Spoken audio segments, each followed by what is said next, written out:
Brandon is, I'll stand over here. Brandon is coming to us from Pluralsight. This is your first Suricata? Yes. Welcome. What do you think so far? It's awesome. Yeah. Fantastic. You're not just saying that because you're standing up here, right? No, of course not. All right, just checking. Okay, Brent, I've got to put my glasses on me. I can read your slides. There you go.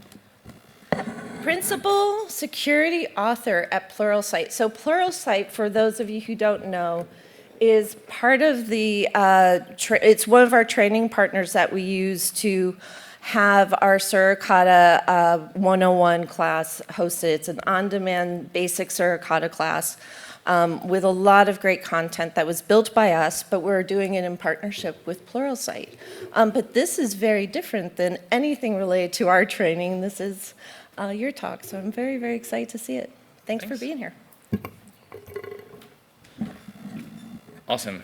Good morning, everyone. I am incredibly honored to be here talking in front of all of you. As she mentioned, this is my first Suricon, and so far it has been just absolutely fantastic. Thanks. Good? As long as I don't break anything. So as she mentioned, I'm a security author at Pluralsight. I make course content, mostly video courses, some hands-on labs focused on things like incident response and threat hunting. I'm also a part-time member of the Air National Guard, where I've done a lot of security operations with state response and some DoD networks, so a lot of experience in that space. But here I'm today to talk to you about Log4Shell, specifically using Suricata as an incident response tool. So let's dive into that. Now, all of the tools and Docker containers, the commands I'm going to be running are all available via this GitHub page. And I'm going to have this link up at the end of the presentation too, so you don't have to worry about frantically copying that down. But everything that I'm going to be walking through is all going to be available there so that you can walk through these same exact steps and do the emulation yourself. So I'm going to quickly go over, what is Log4j, what is Log4Shell for any of those who didn't work through that nightmare of incidents. I'm going to have a live demo, and hopefully everything will go perfectly. Then we'll talk a little bit about the aftermath, or like what it looks like today, because we've all patched, and there's definitely not anything that's still vulnerable, right? I'm sure. And then let's talk about some solution pieces. So Google puts out a project every year called, or a report every year with their Project Zero, where they analyze 0 days that they've detected. And you can kind of easily see that from 2020 to 2021, they've over doubled the number of 0 days detected. Now, some of that has to do with the fact that we're getting better at detecting these things. But the other piece of this is, we've all moved to be working at home. We've exposed more things to the internet, and it just creates a much broader environment for adversaries to attack and find vulnerabilities in our environments and networks. And so this isn't going away. While I'll be talking about Log4Shell as the use case for this, the same concept applies to other vulnerabilities, and we've seen the same flow take place many, many times. Now, Log4Shell was so impactful because so many people globally use Java for some unknown reason throughout their environments. And Log4j is so incorporated into these projects that it had a very global scale. Now that second piece, the 1 million attack attempts we saw, within 72 hours, that's very common. It takes about 3 days for adversaries to take a POC, a working POC, and get it incorporated into their process flow and start engaging with those techniques and exploiting customers. And so what I would pose the question to you is, how long does it take your incident response team or your organization to respond to an incident when that original POC is published? Because it takes adversaries about 3 days. And so that's kind of the timeline that we have to deal with. And the last piece there, that was about a month after Log4Shell came out, saying about 30% of instances still remain vulnerable. I've got some of my own research at the end that we'll look through to see at least what I found yesterday that may or may not still be vulnerable. So let's take a step back and talk about what is Log4j, at least the original legitimate package that everybody's using. So let's say you are a developer and you've made some bad decisions in your life, and you found that you are now a Java developer. And as part of that, maybe you need to create an application. And so I'm going to use Pluralsight as the example. Please don't try and attack Pluralsight with Log4Shell attempts. My security team will get very angry at me. But I think it works as a good example. Now, as part of this, you have like a login field. And you want to log information, maybe for an admin use case so that you can test when things are broken, or maybe for a security use case, right? People are submitting things into this public application that you need to go back and test and figure out maybe if somebody's trying to do something malicious.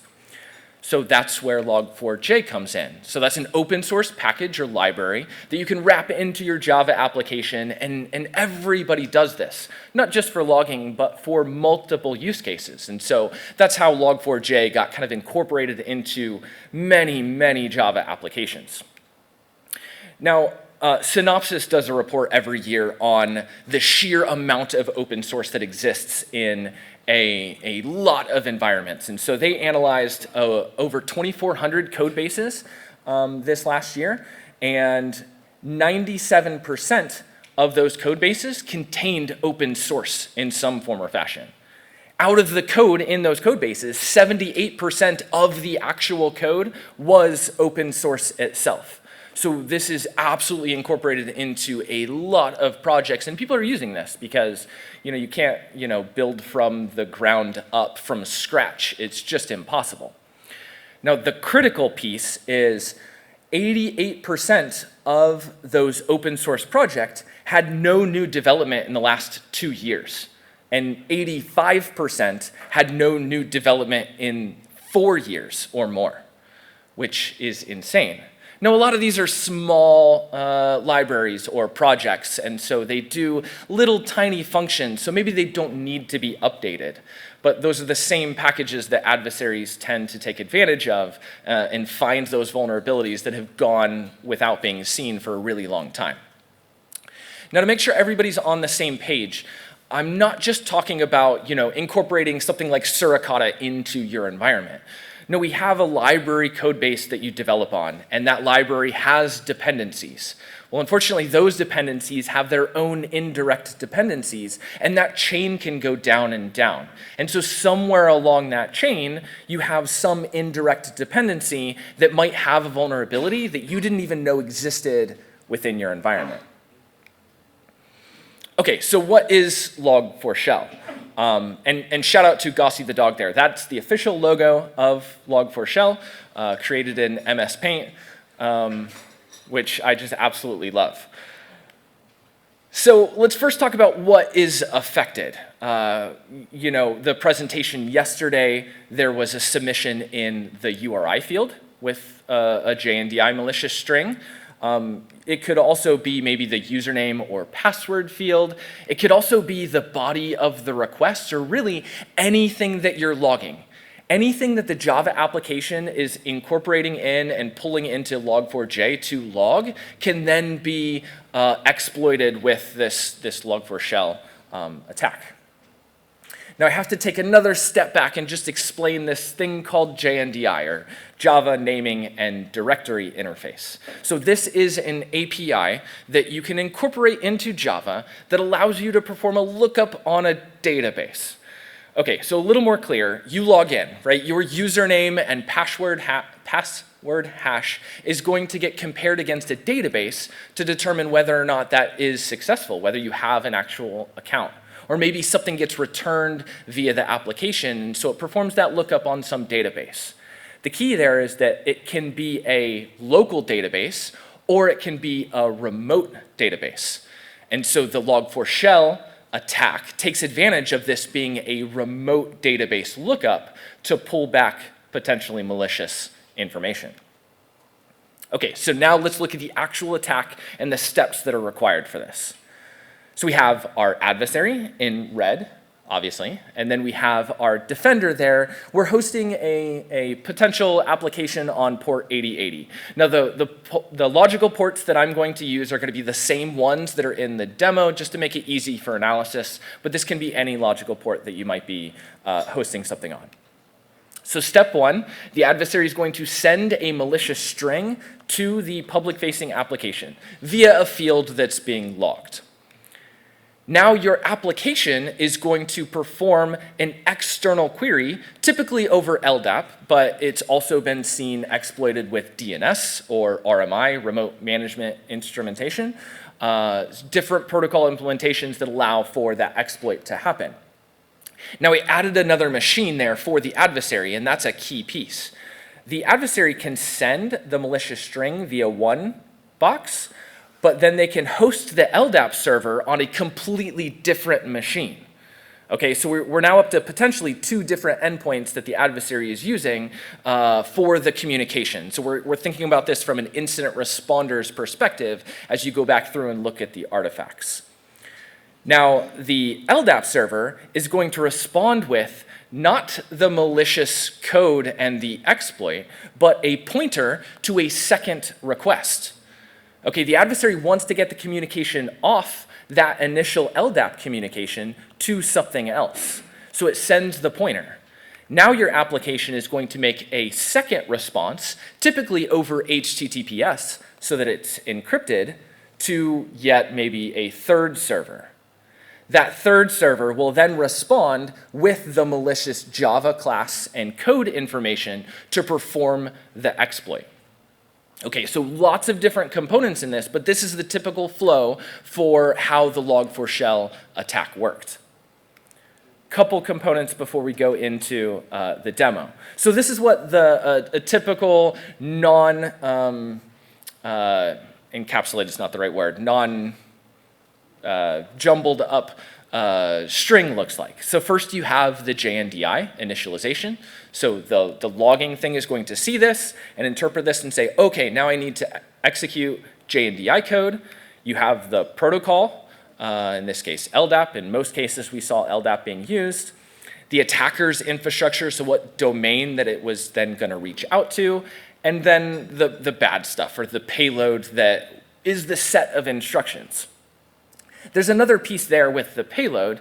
In a lot of examples you saw, and we'll look at an example where I'm using base64 encoded payload, but that can be whatever the adversary wants. It could just be the letter C, but as soon as the LDAP server receives the letter C, it knows to translate that into a set of steps or instructions that it can then accomplish. So that's not necessarily an indicator or something that will give you insight into what actually happened. So this looks like an IOC or something that we can go look for within our network traffic. Until you look at something like this, where you can see the JNDI, but this is totally legitimate code that Java will interpret, because Java is a frustrating language, and will execute this code. So I wanted to take just a minute, because the signature writers that wrote hundreds of signatures to detect on the JNDI strings was just amazing and made my life 1,000 times easier. And so if everyone could give just a quick round of applause to the signature writers, that'd be great. Because I could never do that job, but I absolutely use those a lot. Now, the typical attack chain, we saw a lot of scanning and recon take place first. They took the exploit, they automated this into a bot-type format, and scanned the internet. If you were a mature security organization, you could use this scanning to start to detect and hopefully prevent any of this activity from happening before they were able to accomplish their end goals. Then the exploit was delivered, and then your typical actions. You saw PowerShell activity, delivering Cobalt Strike payload, and usually ending up in ransomware. So I have a cat photo. Hopefully the demo will go off perfectly, and we'll try this.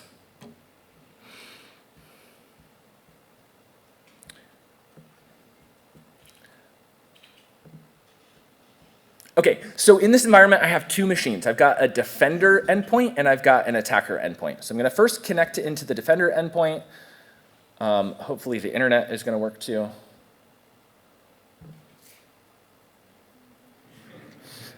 Lovely. This is why I do live demos, because they always work.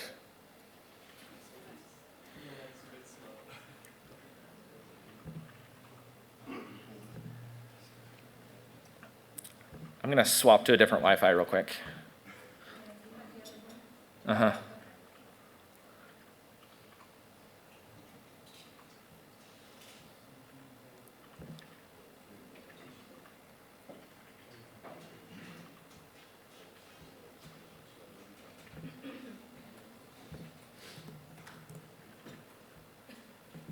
Okay.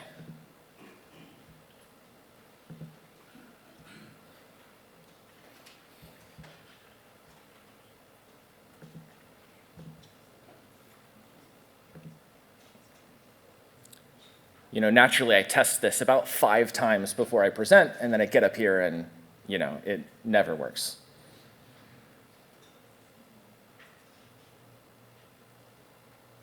Okay, as this is loading and building, because it looks like it's going to restart this, what we're going to do is we're going to take a defender's perspective, incident responder's perspective. I'm going to, and I'm super passionate about doing this to really understand how these exploits and how these vulnerabilities are taken advantage of, and how to find different indicators that you might want to employ for detection within your environment. So we're going to set up the defensive infrastructure. We're going to run Suricata so we can analyze that network traffic. Then we're going to swap over to the attacker's box. We're going to set up the malicious LDAP server. I'm going to set up a netcat listener, and we're going to try to send a malicious string to create a reverse shell. Then we can stop the attack, go back to Suricata. I typically run TCP dump or something that has full packet capture, so I can analyze that raw packet traffic too. And that gives you a lot more insight than you might gain from a typical just reading through reports or going back through and trying to understand how this has affected other people.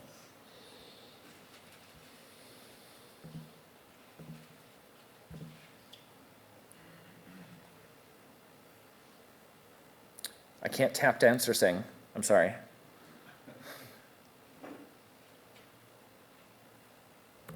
All right, I'm going to talk through what's still vulnerable real quick, and then I'll come back to the demo while that's still building. So naturally, nothing is vulnerable still, right? This happened, what, early this year? So there can't possibly be that many things, at least, right?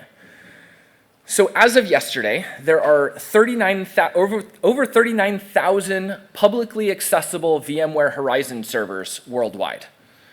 I'm not sure why you would ever need to make your Horizon server worldwide accessible, but you know, here we are. Back in September, there was only about 30,000, so we're actually increasing the number by quite a bit. This is all analysis done on Shodan, so you can back check my math if you want, but a lot. Now, when I looked at VMware vCenter servers, in September, there was about 2,200 VMware servers publicly accessible. Over 1,200 of those were still running vulnerable versions of Log4Shell. Now, that's better because back in June of 21, over 80% of those were still vulnerable. I took a look yesterday, and it went from 2,200 to 3,200 publicly accessible, and 2,000 now vulnerable to Log4Shell. So we're exposing more VMware vCenter servers that are actually still vulnerable to Log4Shell. So the environment space is actually getting a little bit worse. And then Minecraft. So I knew Minecraft was popular, but there's over 316,000 publicly accessible Minecraft servers worldwide, which is just a massive amount. We've grown about 92,000 since September, and over 48,000 of those are vulnerable. Now, most of us work in an enterprise environment, so why Minecraft? Well, most of us have also started working from home, right? And who runs Minecraft servers at home? Well, that's typically our server admins or our network admins, and God forbid if they have administrative credentials on our network, right? So definitely something that maybe we should be concerned with. Now, some other tactics that are worth noting. Back in August, Muddy Water, an Iranian-based threat group, targeted a software called SysAid, which is a IT remote management-based software. So this is Iran targeting Israel, nations attacking nations. It took until August for them to realize that that software had Log4j in it and was vulnerable, which is, again, is just very crazy. And then July, CISA released a report showing continued exploitation for VMware Horizon servers and UAGs with examples of successful exfiltration of data. Okay.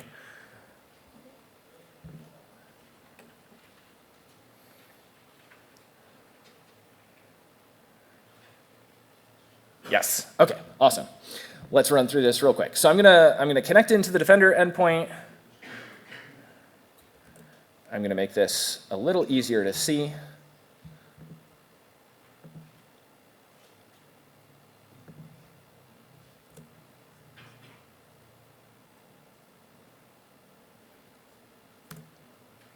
There we go.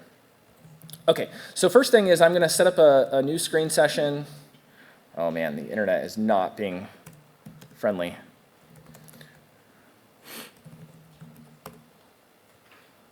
For Suricata.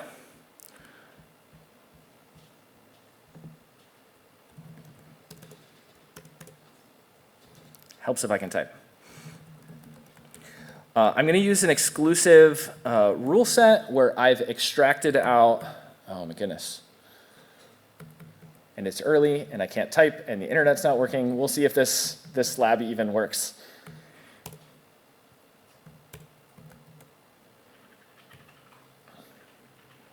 I'm going to log into my lab directory, and then we're going to listen on interface ETH0.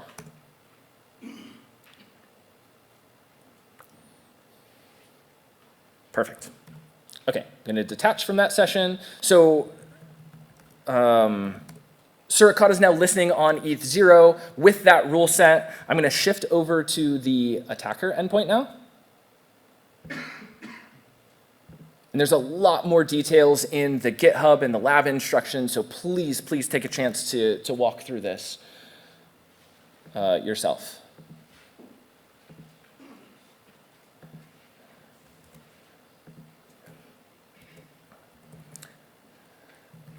Similar thing, I'm going to set up a couple screen sessions. First for LDAP, I have a Docker container running.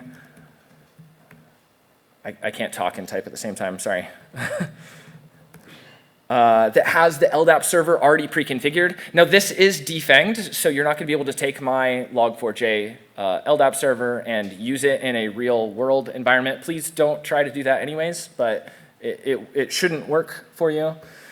I'm going to expose two ports, port 1389 for LDAP, and I'm going to expose port 8888 for the other web server. So I talked about the adversary having multiple machines. I'm going to run this all in a single box, but the same theory and process applies. And then my Docker container.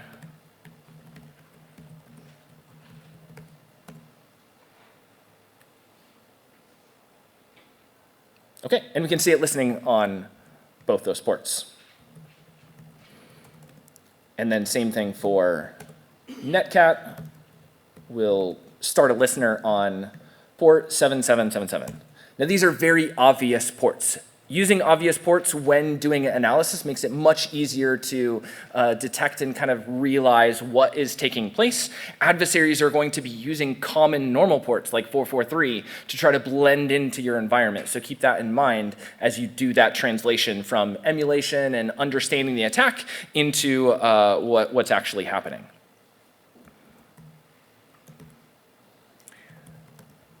Okay, now the command I'm going to run on through the JNDI string is going to be netcat -nv 172 31.24.10. So I'm going to have it connect back to my attacker's box on that port 77. And then I'm going to give it a command to say, execute bin shell. Okay, so this is going to try to execute a reverse shell on the box. This part can get way more advanced and way more obfuscated, but it works as a really clean example. And so we'll base 64 that so we can see our base 64 string. Now, if I were to curl 172.31.24.20 port 8080, that's the defender's box with the purposely vulnerable machine. We can see that it gives me a status code of 400, saying that there's a bad request. The box is still there, it's just not expecting the input that it should, so I know that it's still live. So back to that same curl command, we saw the URI being executed in the presentation yesterday. A lot of examples use the user agent field. I'm actually going to use the X API version field. So this is an extended field of HTTP that can be used for these web requests, and in this case, it's actually being logged. Now, our malicious string is going to be JNDI, LDAP, 172.31.24.10, because I'm going to point it back to the LDAP server, and then the bad stuff, oh, now I can't even see what's being typed. That's all right. No mistakes. I'm going to copy the base 64 string.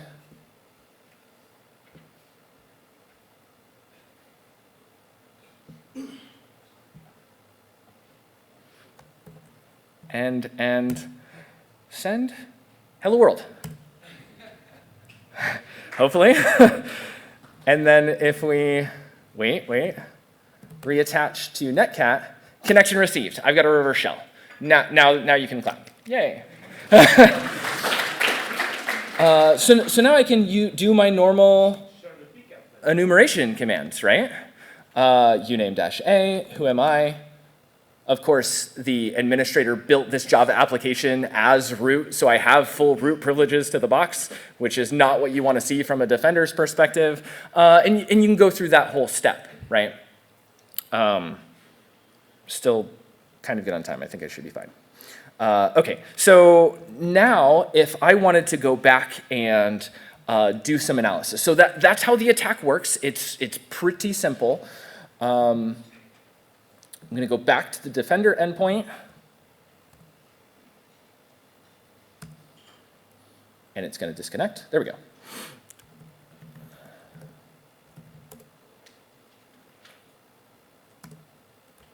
I can stop Suricata.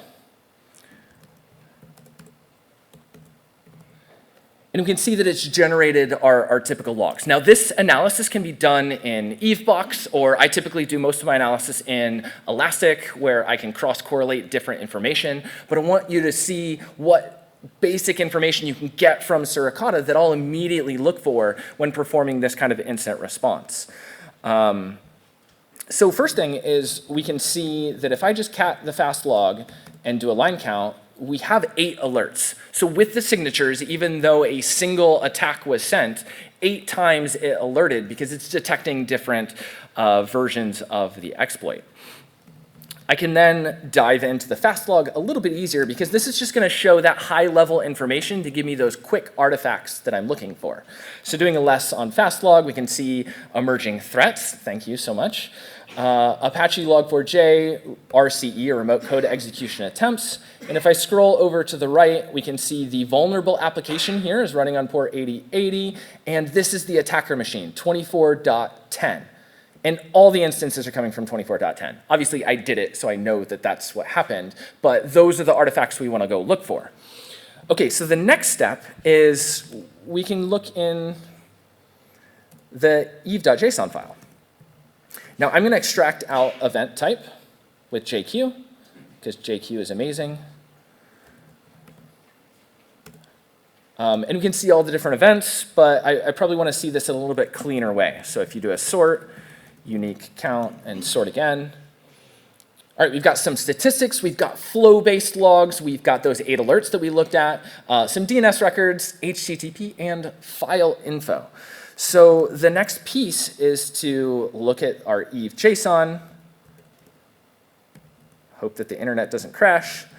I'm going to select out event type equal to flow.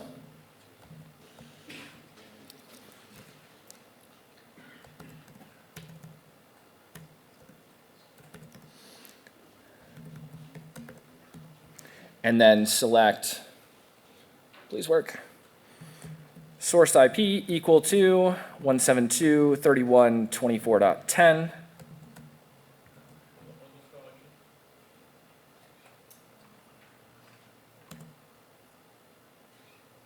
What was it? Oh, thank you.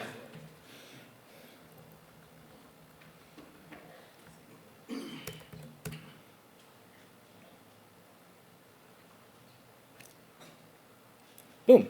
And there we can see those logs. Now, because I'm running short on time, I'm going to kind of fast forward through this next piece. But what I'm going to do here, and the instructions will have you walk through these same pieces, is I can see that there's flow-based information here. So we can start to see how many packets, how many bytes are sent back and forth between these hosts. In this initial communication, there's not a lot. So then I want to look at the HTTP information.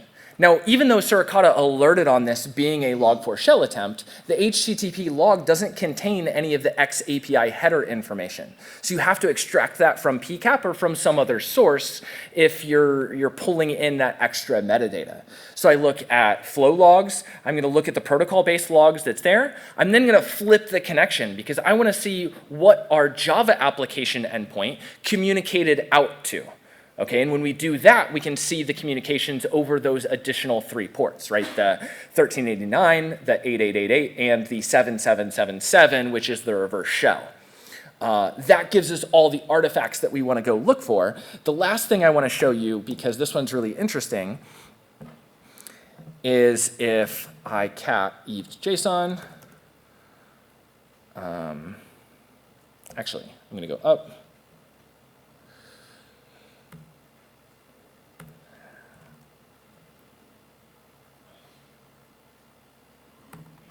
I'm going to change the destination IP to .20, which is our vulnerable application. And then I'm going to change the event type to that file info.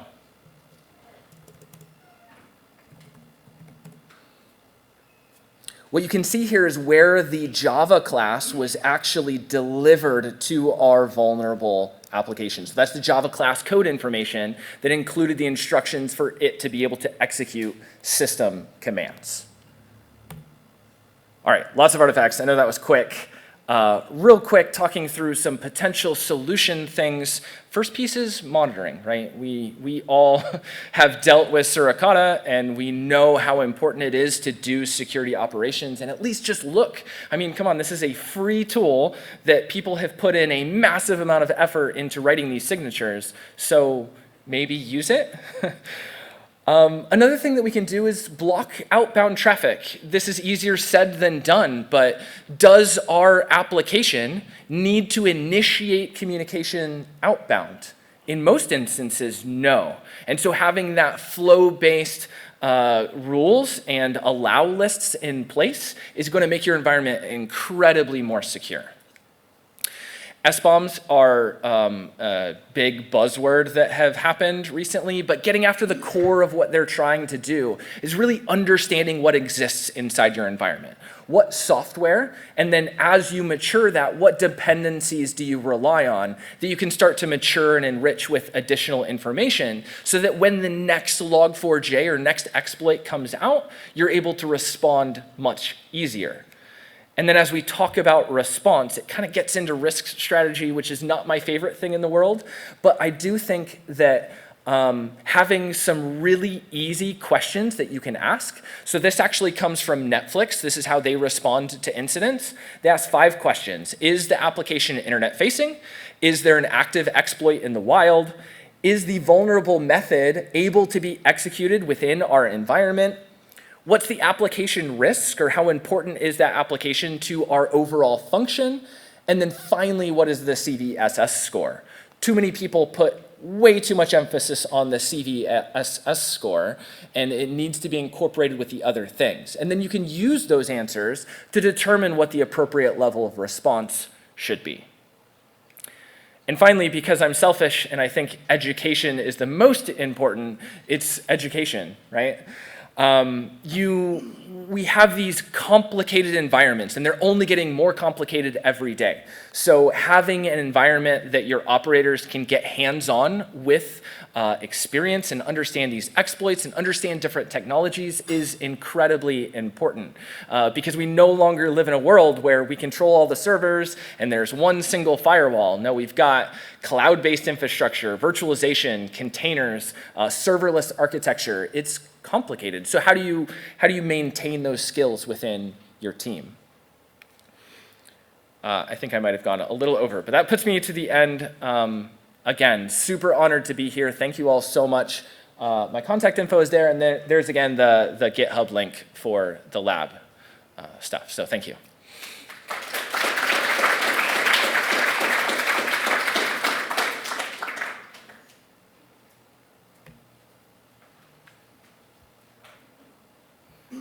So thank you. Does it work? Yeah. So thank you. This was really interesting. So one quick remark for everyone. If you want to log the X API version field, you can do a custom HTTP header logging with Suricata. There is this custom field in suricata.yaml. So if there are header fields that are of interest to you for this kind of cases, please do. And so maybe more for you. Can we have the pickup of the demo? That will be really interesting to keep this pickup for future tests and that kind of stuff. Yeah, the lab is going to walk you through doing both Suricata and TCP dumps, so you get the full PCAP, and to do that analysis, so you get to see full PCAP piece. That's a good idea, though. I'll upload the PCAP to the GitHub page later this week, probably. That way everybody can see the full analysis. Perfect. Thank you.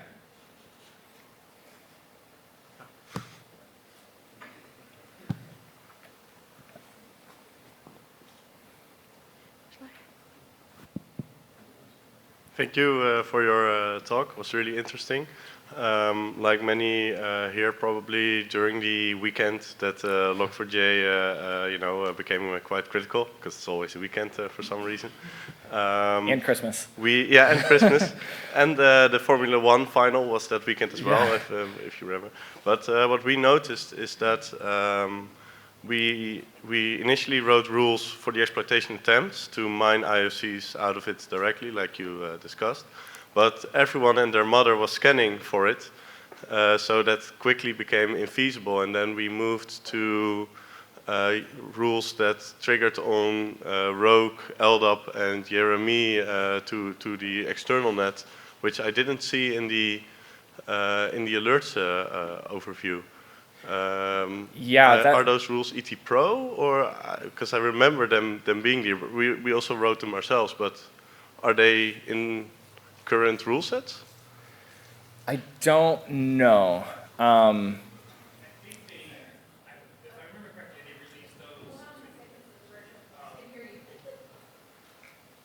think they had released those to the public, if I remember correctly. I think that was one of those. ET's pretty good about when something big hits, not just putting them in the pro rule set, but actually giving them to everyone. Yeah, which was huge, because we didn't have pro, but we still got access to all the Log4Shell signatures. We did the same thing where we wrote, okay, any of our applications that were communicating outbound over LDAP or similar ports to alert on. So I don't know if that was one that was added in. But I do know that like initially within about 2 weeks, there was 20-some active rules with about 100 written. The rest of them were commented out. And today there's about 110-ish active rules for this. So the team has put in a lot of effort into making those. So. Cool. Thank you. Yeah.